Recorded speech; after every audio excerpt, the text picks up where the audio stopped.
What's going on, guys? My name is Frosty, aka the Alpha Like a Rock, and today I'm bringing you our NPL Week 6 battle against CaptainKrook and his Houston Tauros. Now, he has a very interesting team.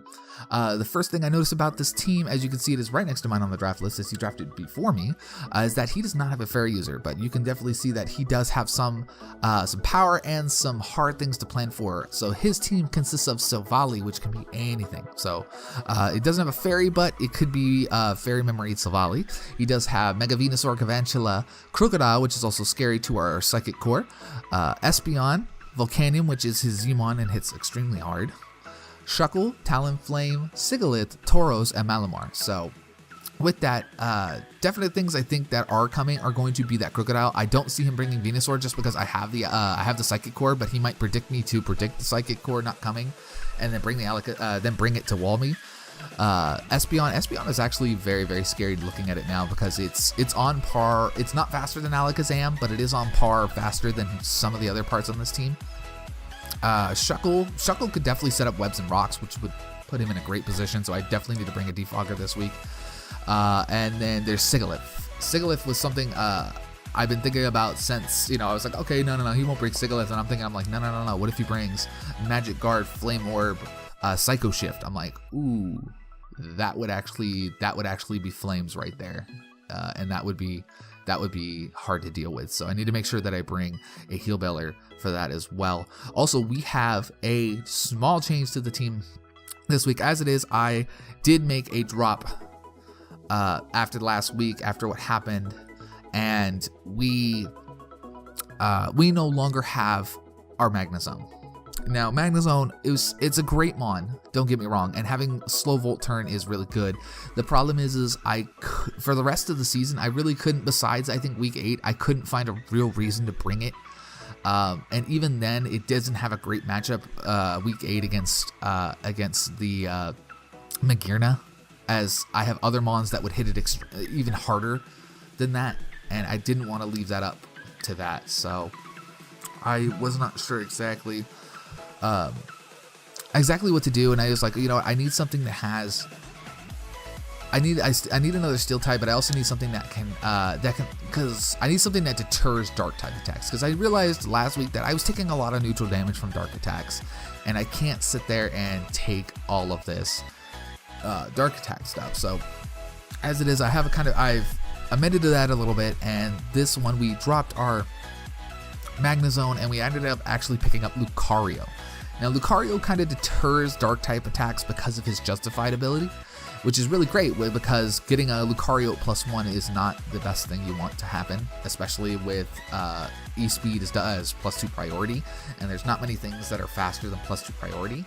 And Lucario is Lucario. It is a huge damage. It's a huge damage dealer. It has a 105 base attack and a 115 base special, so it gives me a kind of something to play with. Its speed is not great, but hey, Magnezone's speed wasn't great either. It still keeps the same weaknesses, which is great because all the fighting weaknesses are deterred by the steel typing that he has. So he still keeps all of the same steel type weaknesses that he had before, minus we're now not 4 times weak to ground. Doesn't mean we can take an earthquake. Just means that we're not 4 times weak to it, and we're not going to get obliterated by an earthquake. Plus, fighting attack, fighting stab against steel types is also still very good, and all of that. So Lucario is on the team now, and we're going to be doing that, and I'm happy to have it. So we're going to name our Lucario Selkie, which is one of my favorite units from Fire Emblem. One of the child units from Fire Emblem Fates on the Birthright side. And so I loved using Selkie in one of my playthroughs because she was just an absolute monster. And she's a Kitsune who transforms into kind of like a Ninetales. And since I figured, it kind of looks like a cat, Ninetales type of thing, with its ears, it reminded me of her. And so I was like, you know what, I'm gonna name this thing Selkie, and that's what its name's gonna be. But so here we're gonna go into the team builder, and first off, we're gonna start off with the first mon on the team, which is going to be our Princess Lele. This is going to be Scarf Lele, as it's so good. It's so good and so hard to play with. But I haven't played it all that great, and I don't think it has. I think it has 1 kill this week. I think it only has 1 kill this entire season, which is kind of sad considering how great this thing is. But I've been using it mostly to set up for Alibaba. So Mega Alakazam has definitely pulled the weight for it, and but it still sets it up for Alibaba as Alakazam in the psychic terrain is extremely hard to deal with.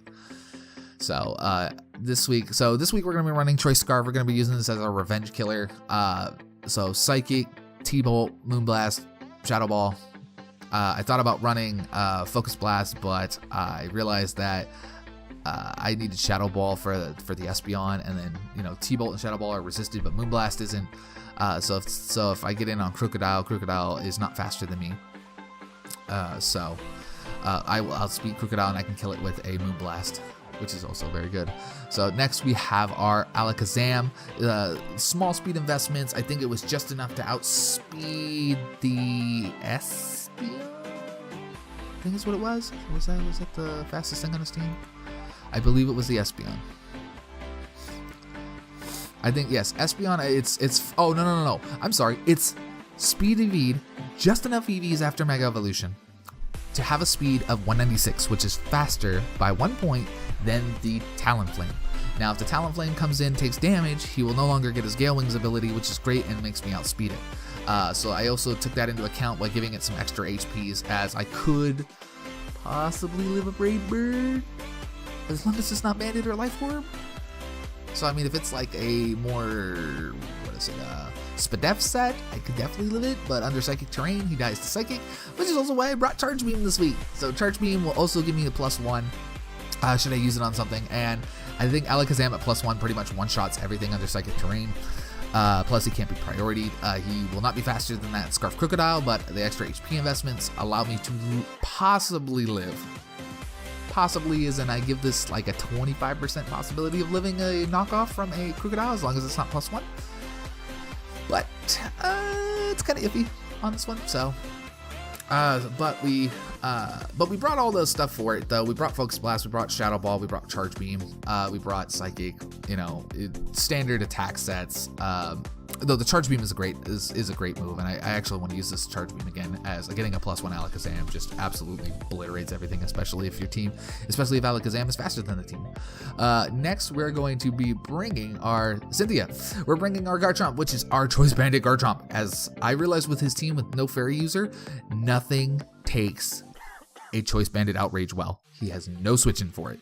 If I can get it in and he does not bring a Fairy type, or if he doesn't bring Fairy type Silvally, I can get in and I can Choice Band Outrage freely at will. That is the plan, is to pretty much use Cynthia to absolutely decimate most of his team.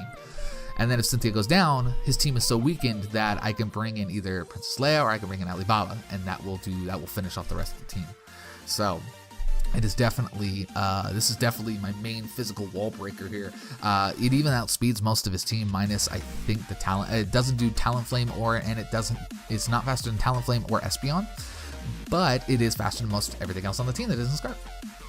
So most of his team, and plus it's rocking just major things. Crunch for just some dark type stab move. Rock Tomb just in case he brings that Talonflame, I can Rock Tomb it and kill it instantly.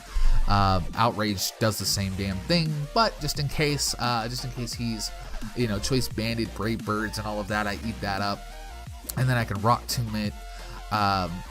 I can Rock Tomb, kill it, and then maybe Rock Tomb something else that I think is faster, or if he brings Espeon in, something along those lines.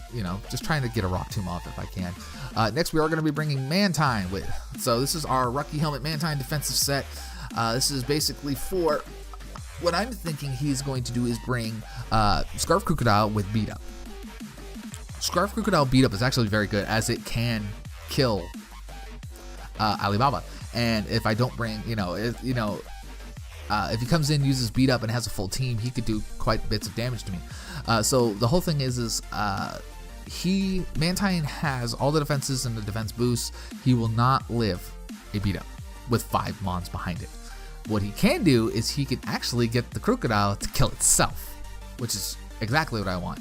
I want this thing to kill itself, as I do not want Crocodile to have Beat Up and to get to +4 and then keep using Beat Ups to pretty much decimate through the team. I cannot do that. So if I know he has a Beat Up and he beats up 1 mon and it gets to +1, I will immediately bring in Mantine, and Mantine will go for Scald, Toxic, Roost, whatever it is. Probably Scald, just to, if I do live it, I kill it. That way I can get rid of it immediately. Either that or I might Roost. I might actually Roost. just to get it back up.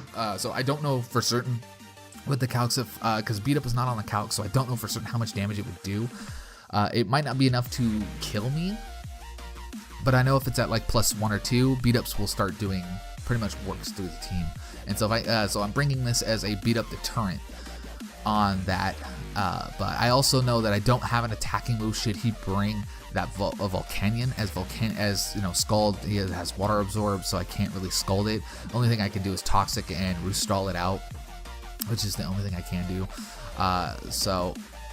But it also is my defogger. I needed a defogger this week because I am expecting that Shuckle to come, and I need to make sure that that Shuckle does not set up webs, because webs will severely slow down my team, and I don't want that. So next we're bringing Whitney as our defensive mon, another defensive mon, but also Mantine is also there for specially defensive reasons, because it mainly walls Volcanion, and if he doesn't bring HP Electric Volcanion, I'm going to be golden, as Mantine will wall it all day, every day. But this one is to basically just sit there, and just in case Mantine goes down, I have Thick Fat, I can take a Fire Blast, but I will not be able to take a Scald. This is just a basic defensive set. It's here to kind of just wall out Crocodile. So it has Stealth Rocks, Heal Bell, Milk Drink, Body Slam, and some leftovers. You know, just a basic defensive set.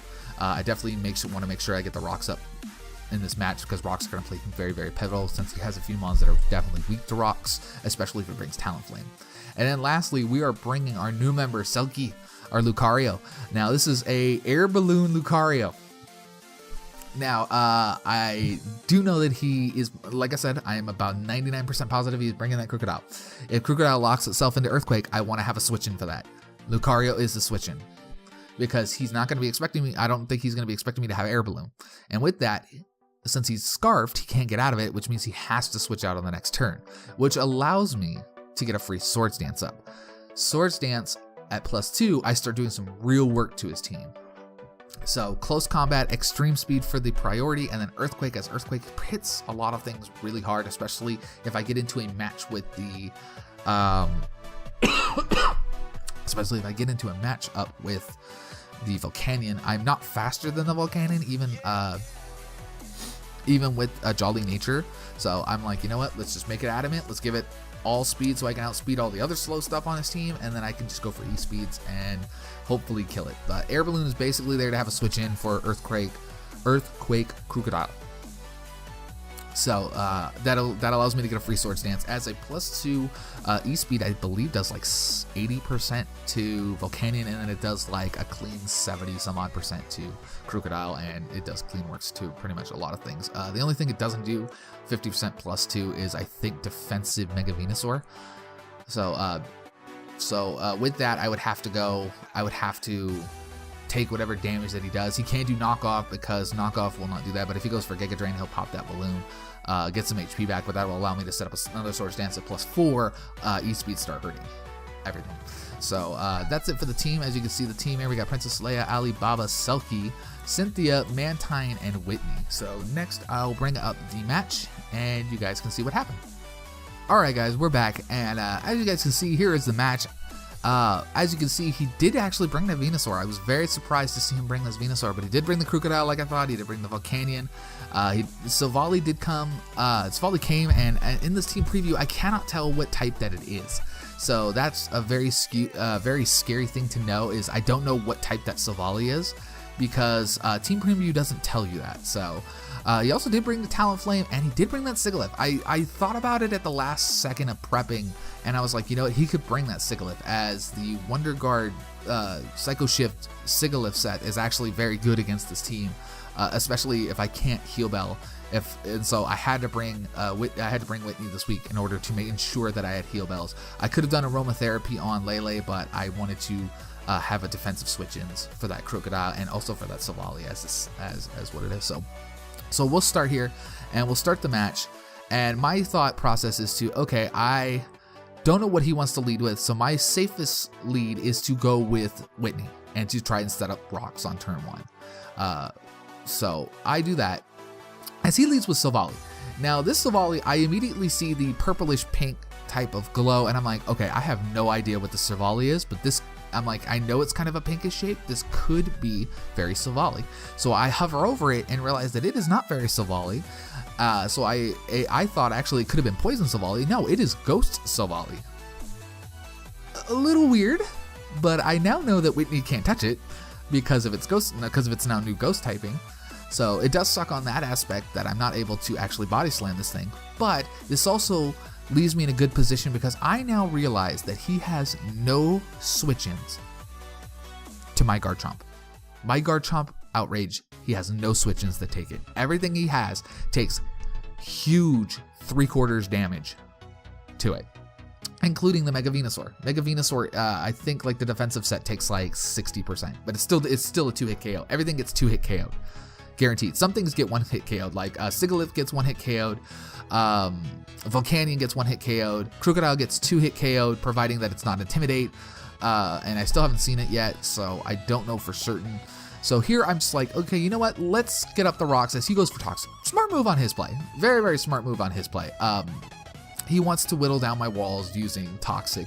I don't know if he knows that I have Heal Bell on this thing, but I do have it, so I'm not too worried about the Toxic. But getting these rocks up, I realized that they're pretty much up in here to stay. I don't know if I didn't know if at the time if Sigilyph got Defog, because I know that Talonflame does not get Defog, so I thought maybe Sigilyph might get it, and he might use Sigilyph as his defogger later on, but having them up right now is a very, very good thing.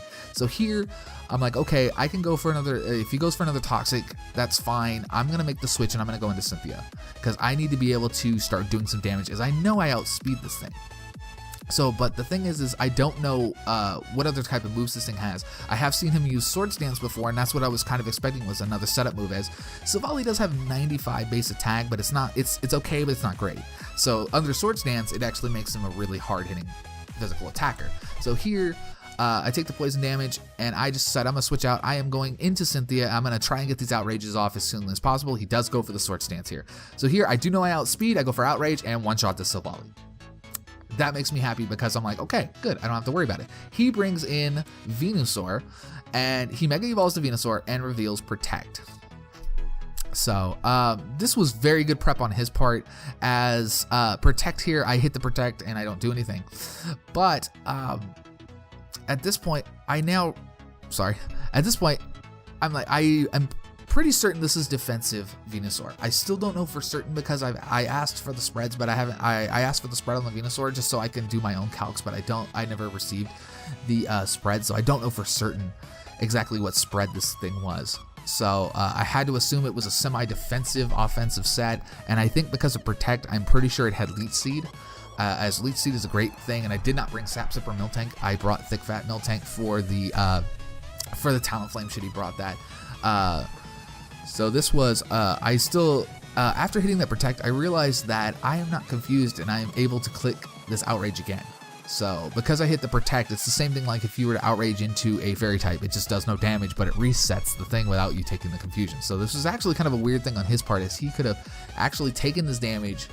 Instead of going for Protect, he probably could have gone for Leech Seeded, and then chanced me going into Confusion, because under Confusion, I'm not going to chance the miss. And then he could have restored his HP using, Leech Seed and then its Synthesis if he had it and all of that, or Giga Drain or something like that. I would have had to switch in for that. So here I go for Outrage, and I get a crit. Now this crit definitely did matter. This crit did matter because I did all the calcs. If it's defensive set, it does not kill in one shot unless it's crit. Even the offensive set takes a huge chunk of damage, but the most I would have done was 83%. He is at 87, so this crit definitely did matter. It was a mattering crit, as he would have survived it normally. He could have Leech Seeded and then gotten back up to full HP. He could have done all that and then chanced all of this. So as it is, I am locked into Outrage. I do know that I am faster than the Sigilyph, and I do know because he switched in that he does not take rock damage, that he is Magic Guard, which does make me think that he is going to be that Burn Orb set. And I go for Outrage, and I know I one-shot this because I've done all the calcs before this, and I finally get confused. So here we are, we're up 6-3 as he brings in Volcanion. Now, Volcanion, I'm like, crap, I don't know what set this is. I can't stay in. I don't want to take the chance of hitting myself in Confusion and him possibly having Hidden Power Ice or even a Steam Eruption. I don't want to take a Steam Eruption. So my biggest switch in for this is going to be Mantine. I switch into Mantine as he does reveal Hidden Power.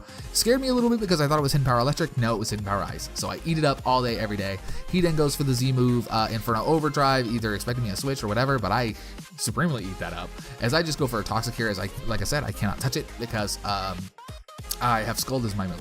So he goes for Will-O-Wisp here. Very smart move on his part to get residual damage because he doesn't see a restorative item. So here I'm gonna keep using Toxics just in case he switches out. He actually does switch out, switches into the Crocodile here, and so this Crocodile I'm able to get Toxic, which is very good for me because now this puts this Krook on timer. I still don't know what set it is. I have not seen Intimidate, which is good for us because now I am about 98% positive that this thing is Scarfed Moxie. And so he goes for knockoff. He is going to take a little bit of the Rocky Helmet damage, as I believe I just go for Roost here just to Roost stall this thing out. So here I go for Toxic again because I can't go for a Scald as he gets a crit here. So I know I can survive it. Here I decide to go for Roost as I'm just going to let the Toxic damage go for itself. He goes for a knockoff and he gets the crit. The crit mattered because I would have survived it normally. I did do the calcs this week and I would have survived it. I would have taken 7% and I would have roosted back up. But that crit just ends up taking us out, which does suck. Because I was really kind of hoping for a 6-0 this week. Unfortunately, we're not going to get the 6-0 this week. We're already on the offensive. We have a great. We already have. At this point, I'm pretty much certain that we have the match in the bag. It would take a lot to get this thing undone. And so here he's going to die to poison on the next turn. So here I had. Here I had a couple of things I could have done. I could have gone into Lele and just clicked Moonblast, or I could have clicked Moonblast and Moonblasted my way to victory, as it would have potentially killed, or I could have Moonblasted, or I could have gone into Alibaba, I could have gone into Garchomp, and Garchomp could have just clicked Outrage, all of that. So, but here I decided I took a chance. I was like, you know what? Unless he bars another crate, and considering he just got 2 of them, I was kind of uncertain at this point whether I was going to survive it. Because if he gets a crit, I lose Selkie, and then I'm in a bad spot, and that's not what I want. I would have to immediately go into Miltank to body. I would have to immediately go into Miltank after this. But I know he's going to die next turn. But I don't want to lose that. But the best way for me to win the match and still conserve the differential is for me to go in to Selkie. He goes for knockoff. I get Justified, and I get a free Swords Dance. At +3, I one-shot everything that comes in after that. So barring that he doesn't crit me. So he goes for knockoff, doesn't crit me luckily. I take 60%, does pop my balloon, I do get Justified, I do get a Swords Dance, and Mantine actually picks up a kill this week under the Toxic damage, which is very, very great. I'm happy for Mantine because I really wanted this thing to get a kill this season. So he does bring in Talonflame. Talonflame's Gale Wings are broken as I just go for E-Speed. It doesn't matter anyways. I am out prioritizing it, and at +3, I come in and one-shot everything that is here. So Selkie comes in her first match and picks up 2 big kills under E-Speed, under +3 E-Speed, and in 16 turns, we end up getting this match over with. Some big things that happened. We do take a 5-0 victory. GG to CaptainKrook and his team. I do know that crit did matter on that Venusaur. I do know that after the match. I did all the calcs. Venusaur should have survived it, but the crits happened. But also, look at it this way. You double critted my Mantine, as I could have 6-0'd you. Under Mantine just Toxic. I could have Toxic stalled the Mantine, and Mantine would have done all of it for me. So, but unfortunately, I was really kind of hoping to do that, is to get Mantine to Toxic and then kind of roost stall him out to basically would have drawn the match out a lot more, but it would have guaranteed Mantine would have gotten 3 kills this week, and then Garchomp gets 3 kills, 2 for Selkie, 1 for Mantine. But this was a good match, a good bounce back match for us after what happened last week. So as of the time of recording this video, I have not heard anything back from the match. I haven't heard anything back from the devs yet. I'm actually recording this right after recording the other video. So I have not heard anything back yet, but like I said, you guys saw at the end of the last video that they had a ruling on that and what happened with that. So with that, we do take a 5-0 victory. This does put us up to 4-2, and next week we end up playing the Bristol Bulu. Now they are going to be extremely difficult to have to deal with because they have Pheromosa. You do not check down on Pheromosa. You have to make sure that you have counters to it. I'm pretty sure I have counters to Pheromosa, as there's not many things that it can do to me. So I'm pretty sure I mean it can put work in through my team. It is faster than everything on my team. Just naturally, especially if it's scarfed. If it's scarfed, it's going to be faster than everything on the team, guaranteed. And he doesn't even have to do much speed investments to do that. But it is a ridiculous mon. It is supremely stupid to have to deal with. And I'm gonna have to prep my butt off to make sure that we get this match done, because we're 4-2, 6 matches in. The playoffs are gonna be starting to come around the corner. I believe we're at a +5 differential, which does not put us in the best spot, but our record is still pretty good. This might be able to get us in. We could pick up a win next week, and then the week after that, week 8, we play our rival in Cap from CaptainKrook, and I am supremely been looking forward to that match all season. So week 8 is going to be definitely the match of the entire league for me. So. So I hope you guys enjoyed the video. If you guys did, please like, comment, subscribe as always. I will see you next week when we take on the Bristol Bulu, and we have the video out for that. All right. I will see you in the next episode. Have a good day, guys. All right.